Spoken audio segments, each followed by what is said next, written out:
పతనం మొదలవుతుందని శాస్త్రం.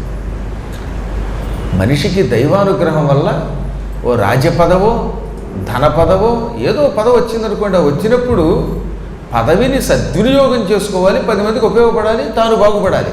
అంతేగాని ఒకప్పటి మిత్రుణ్ణి అహంకారంతో నోటికొచ్చినట్టు కూతలు కూసి తిడితే దాని యొక్క ఫలితం ఏదో ఒకనాడు అనుభవిస్తారనడానికి ఈ ద్రౌపదుడి కథే ఉదాహరణ.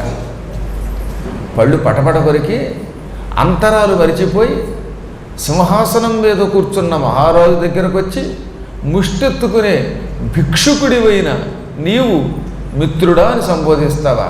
నువ్వు నాకు మిత్రుడు ఏమిట్రా?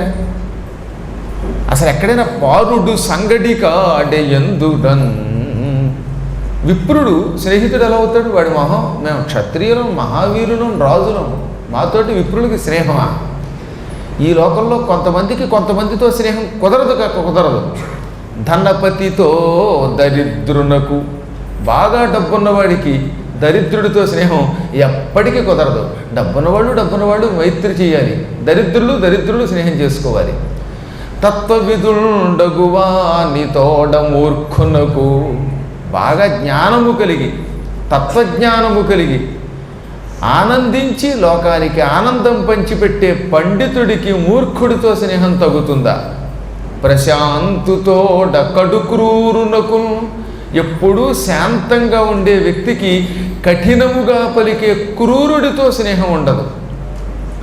రణసూరుతోడ భీరునకు, యుద్ధరంగంలో ఆయుధాలతో విజృంభించి పరాక్రమించి శత్రువుల్ని చీల్చి చెండాడే వీరుడికి పిరికివాడితో స్నేహం పనికిరాదు.